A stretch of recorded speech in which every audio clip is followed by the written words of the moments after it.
What's up, everyone? Back for another beer review, and today is day 9 of the 10 days of Pumpkin here on the channel. And I thought for the final 2 days, I would do something a bit interesting, and I would review and compare beers from the same brewery. So today and tomorrow, I'm going to be reviewing and comparing beers from the Southern Tier Brewing Company, and they're out of Lakewood, New York. And today we have their Pumking, and we have their cold press coffee Pumking. So Pumking is an imperial pumpkin ale that comes in at 8.6% alcohol by volume and 30 IBUs. At the time of review, this beer specifically is just under 5 months old. We'll talk about that in a second. And their cold press coffee Pumking is also an imperial pumpkin ale, but it is brewed with cold press coffee.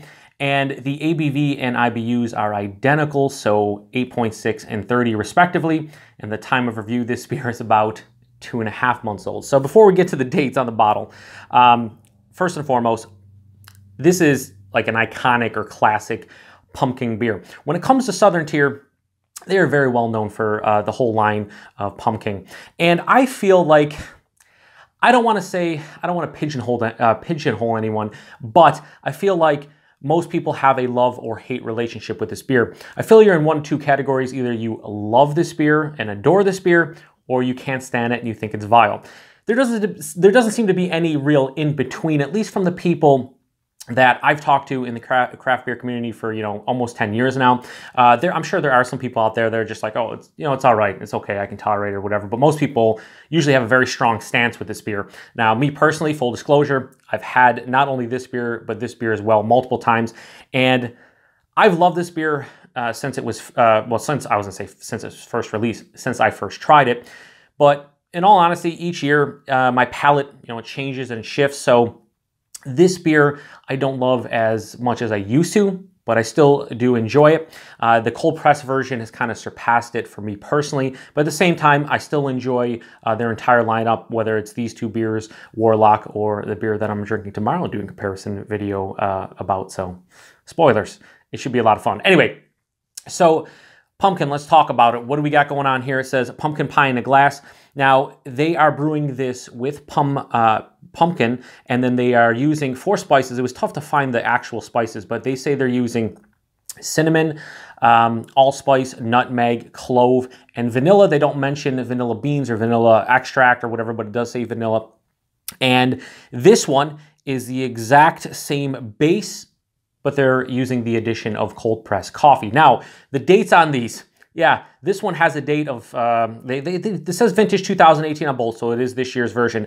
But this one was brewed in like mid-June, while this one was brewed in mid-August. So we have a 2-month, 2.5 months, as I said, almost 2.5 months, a little bit more actually, discrepancy between the two, which is just crazy.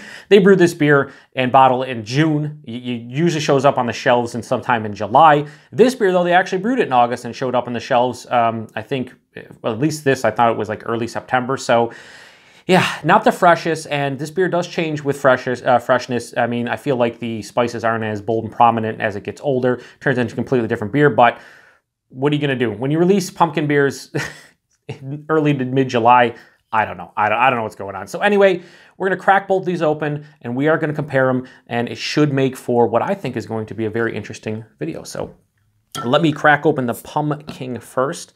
We'll throw this over here, then we'll crack this one open. I like doing these comparison videos, especially when it's something maybe I haven't had for a while, or, two different beers that are similar, but there's something changed. Here you have the base beers are the same, but you have the cold pressed coffee, so it should be pretty fun. We actually have the Pumking goblet, and I'm sure it's going to be Dirty Glass Mafia all day, every day, because that's how things have been rolling for me lately, but maybe not. We'll see. Yeah, a little bit. We'll get rid of it, though. No big deal. I haven't used this glass in a year, though. I'll just be honest with you. I have not used the glass in a year. Now we'll pour the coffee. Get some more Dirty Glass Mafia going, because why not? All right, so obviously you can see the, yeah, man, wow, the Dirty Glass Mafia is just going nuts with me. Aaron, help me. No, I'm all right. So yeah, actually, this is worse than before. So they both pour out very similar colors.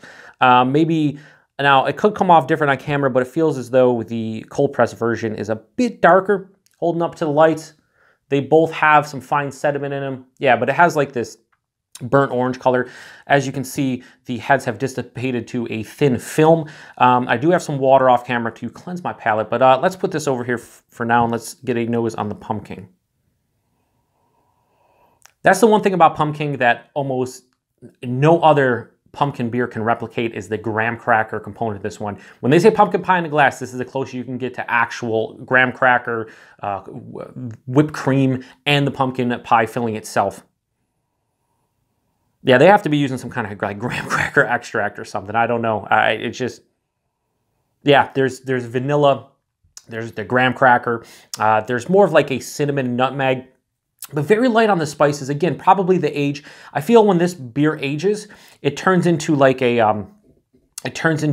more of a, like a pumpkin cookie or something where it's not huge on the spices and you get more of like the graham cracker and the vanilla. So it turns into more of like a dessert that's not pumpkin pie, but it has pumpkin edges to it or pumpkin spice edges, but it's more about like the breadiness and the graham cracker. So that's what I'm kind of getting now. When it's fresh, it has a bit more of an intensity to the spice.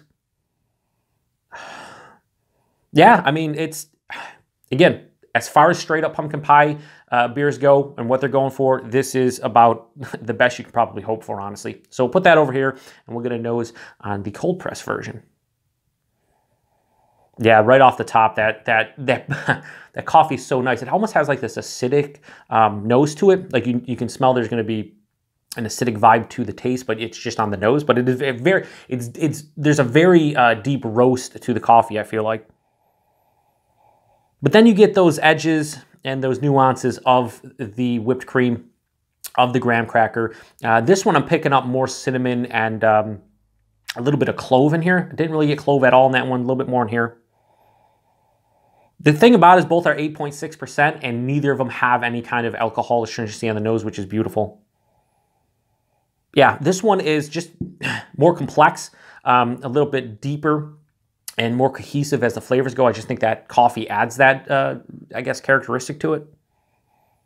Yeah, this is my preference when it comes to both of these beers. I feel like this one has more of a sweet character to it, like this more desserty in the regular Pumking, whereas the cold press one feels more like it's not going to be as sweet or as much of a dessert beer, and again, feels a bit more cohesive and just, you know, it just works, I guess, a little bit better for me. Anyway, I'm going to take a sip of the Pumking first, and then we'll see what the cold press coffee has in comparison. So cheers, everybody.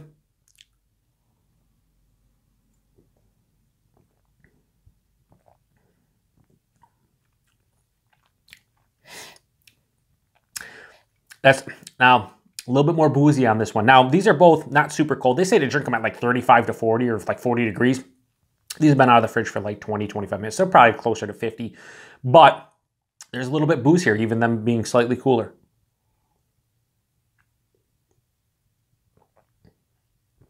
Yeah, so this is more like a, as of right now, not pumpkin pie. This is like a pumpkin cookie or like a pumpkin roll. My buddy Todd, we did Schlafly's Imperial Pumpkin on Friday, a live duo beer review. Cheap plug, check it out if you guys cared to. And yeah, he mentioned pumpkin roll, and that's what kind I'm getting in this, more of a pumpkin roll. You have like the cream cheese filling, you know, the whipped cream. You have more of like a bready and I wouldn't say, I want to keep on saying a bready component, but the graham cracker. You have more just let's say bready dough component or even the graham cracker. It has heavier flavors of that, and the spices on the palate are a little bit more intense than they were in the actual aroma. There's a little bit more cinnamon, even an allspice tinge now. I wasn't getting that on the nose. Touch of nutmeg. Mouthfeel, 8.6%. It's a medium to higher side of medium body. It is a bit thin considering the ABV, but it works fine for this beer. Mouthfeel has a decent creaminess to it, but there is a little bit more carbonation in a lot of these pumpkin beers I've been drinking, especially as far as an Imperial pumpkin beer goes. Yeah, this is a classic.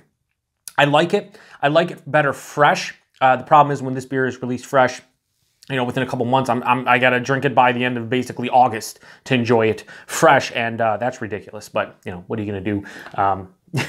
That's why I'm doing this, you know, in October when you want to probably be drinking pumpkin beers, and it's almost 5 months old. That's just insane to me. All right, cleanse the palate. We're going to get into the cold press version. So cheers, everybody.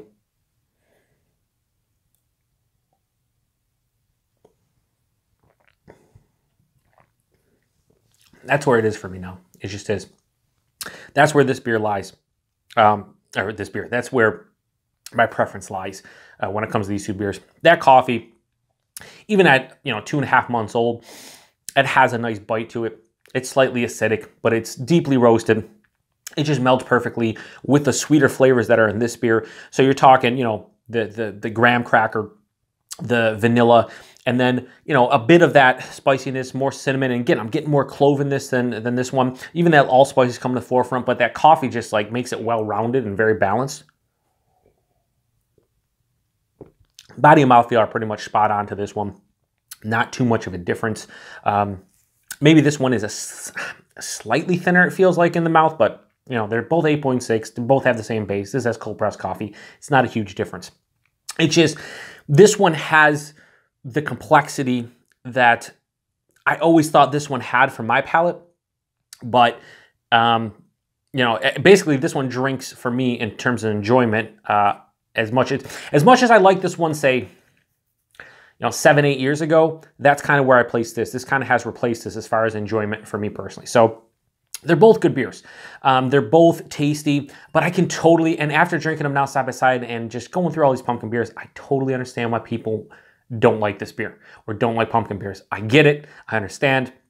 And, I'm cool with it. Hey, man, we all don't like the same stuff. We all have different palates. Beer is subjective, blah, blah, blah. You guys heard it a billion times.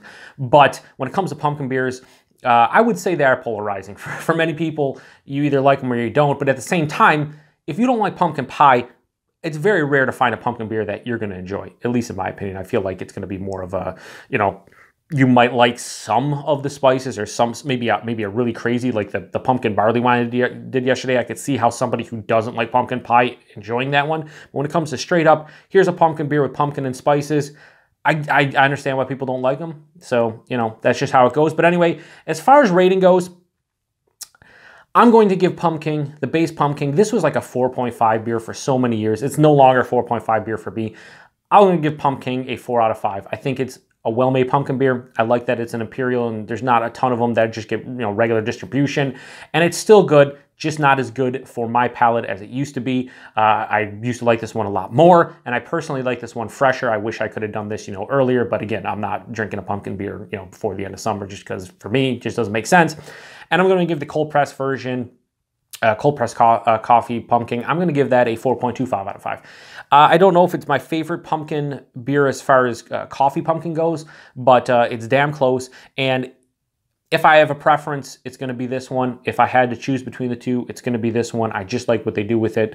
I would actually like to see some lactose in this one, or even either of these. I think the lactose would help the mouthfeel and maybe the body out a little bit and make it a little bit more creamier and luscious. But yeah, so 4 out of 5 for Pumking, 4.25 out of 5 for cold pressed coffee Pumking. If you guys have had this one before, and I'm sure a lot of you have, be curious to know your thoughts on either or both of them. Tomorrow, I'm actually going to be coming back with the rum barrel aged versions of, I said versions, that's right. There's going to be 2 of them of this beer. I'm going to do the 2018 vintage versus the original one that they released in 2014. I want to see the differences. They've changed the ABV and a bunch of other stuff. So I want to see how those compare. And that's going to be, the end of the 10 Days of Pumpkin on Halloween. Should be a lot of fun. I have really enjoyed this 10 Days of Pumpkin. It's been way more enjoyable than I thought. And I really do appreciate everybody watching and all the comments and whatnot. It's been a great time. So maybe we'll do it again next year if I can find 10 different pumpkin beers that I care to review again. But anyway, appreciate you guys stopping by. I guess before I go, though, I'll do one quick cuvee. Is that the cuvee? We'll do a cuvee. I'm going to pour this right in. And yeah, we're going to do a quick cuvee. Why not? F it. It's not a home brew. Do I have to respect Southern Tier Brewing? I guess, maybe, but fuck it. I respect them so much, I'm pouring in the Elysian Brewing Company glass, right? Let's get a nose. Kind of coffee is dissipated. It's more of the base pumpkin. Yeah, it still has like the pumpkin cookie type of vibe to it. Let's get into it. Cheers. Actually, let me take a sip real quick, right? We're good for a cuvee. I'm going to cleanse my palate. I'm a fucking idiot. All right, let's go in. Cheers.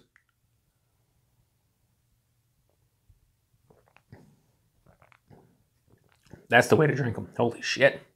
Yeah, so you get a big blast of the base pumpkin, but then that coffee is like an undertone. Yeah, wow, that's really nice.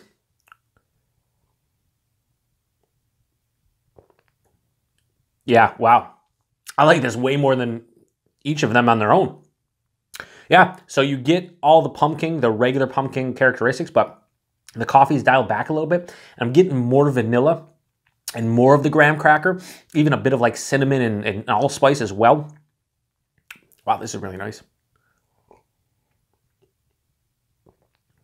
Yeah, I wasn't going to cuvee them, but I'm glad I did.